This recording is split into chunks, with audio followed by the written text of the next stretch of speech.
Nós não podemos nos omitir diante da maior crise dos últimos 23 anos.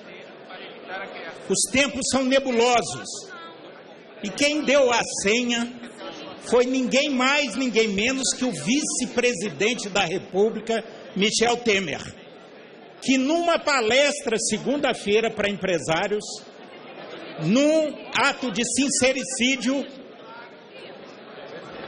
se obrigou a confessar que nem ele, nem o governo tinham estratégia. Ou seja, apertem os cintos que o piloto sumiu.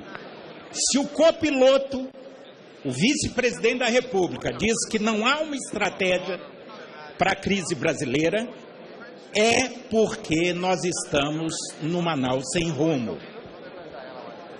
Hoje é presente nos corredores lideranças empresariais, políticas, jornalistas, intelectuais. No subterrâneo há essa discussão sobre onde vai dar essa crise. Há uma perplexidade geral e uma angústia. Há um consenso no diagnóstico. O governo Dilma perdeu as condições de governabilidade.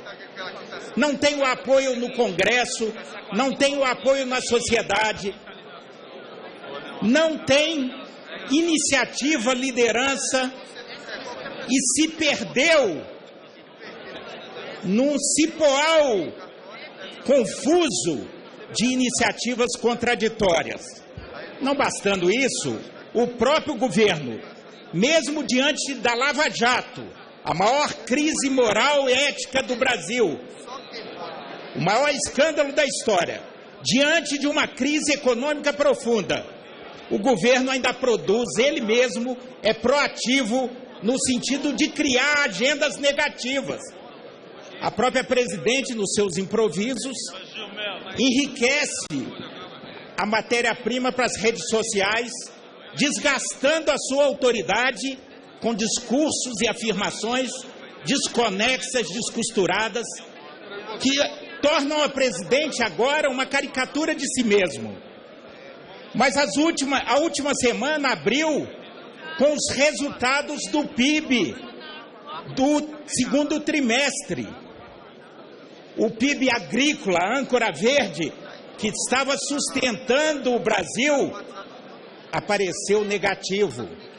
A indústria continua ladeira abaixo, com uma queda no seu produto de 4%. Os investimentos caíram 8%. O consumo mostrando o esgotamento da expansão das vendas, pelo endividamento excessivo das famílias, pela inflação, pela corrosão do poder dos salários de compra, o consumo caiu 2%. Não há notícia boa na economia.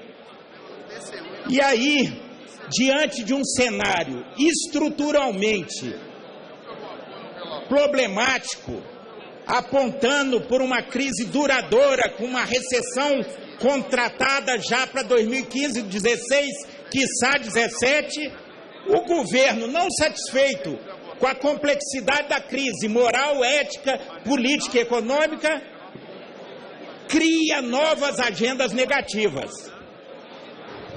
E recorrendo à linguagem cinematográfica, já que eu citei, apertem os cintos que o piloto sumiu, na verdade, o governo conseguiu protagonizar um espetáculo digno dos Três Patetas com a CPMF.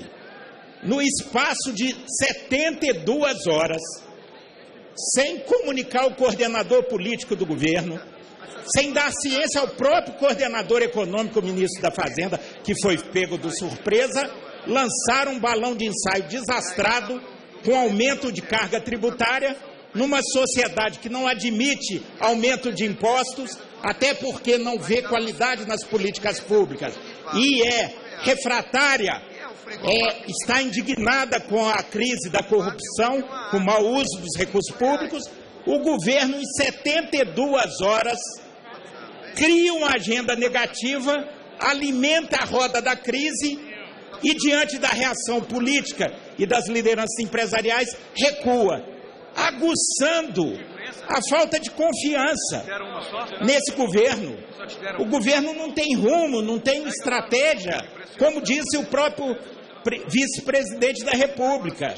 E aí o governo alimenta isso, um governo que oscila da criação de um imposto e a suspensão dessa criação em 72 horas, não tem credibilidade por seus méritos com louvor.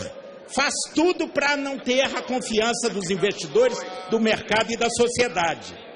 Além disso, agora, e aí alinhado com o deputado Roberto Freire, apresentam de forma inédita, pioneira, um orçamento com déficit primário. E aí eu retomo as minhas raízes de professor de economia, é preciso desmistificar algumas coisas. O Brasil virou moda no Brasil desde a década de 80, na crise de 79 e 80, numa negociação com a FMI, essa obsessão pelo resultado primário. Nenhum país no mundo presta atenção nisso. O parâmetro na União Europeia, no Tratado de Maastricht, o parâmetro nos Estados Unidos é o déficit nominal. O que interessa, qualquer trabalhador, qualquer família, qualquer dona de casa, sabe, não interessa se a despesa é financeira ou operacional. O que interessa é o rombo no final da linha, que tem que ser financiado com endividamento. Então, vamos dizer claro, transferiram para o Congresso supostamente um déficit primário de 30 bilhões, que especialistas de mercado falam que chega a 60. Porque tem receitas gasosas ali que não vão se materializar, tem impostos que ainda não foram criados, tem superestimação do crescimento. Então aquele déficit primário não é, relator Ricardo Barros, de 30, vai chegar a 60. Mas para a gente não se embolar nessa discussão, é preciso dizer que o país fechou ano passado com 7% de déficit nominal, mais de 380 bilhões que tem que ser financiados. Isso é que interessa. O rombo final que tem que ser financiado com recursos de mercado. O governo tem que se endividar, lançar títulos. E isso que vai ter que ser feito, seja para despesa financeira ou para despesa de custeio ou investimento. Não é o Congresso... Concluir, deputado, nós temos horário para encerrar. Prorroga a presente sessão por uma hora. Não vamos transferir o vácuo de liderança do governo federal para esse plenário, para esse Congresso. Não é nossa responsabilidade criar o equilíbrio fiscal. Se o governo não tem condição de governar, ele que renuncie e que deixe um governo com condições de liderança e com consistência governar.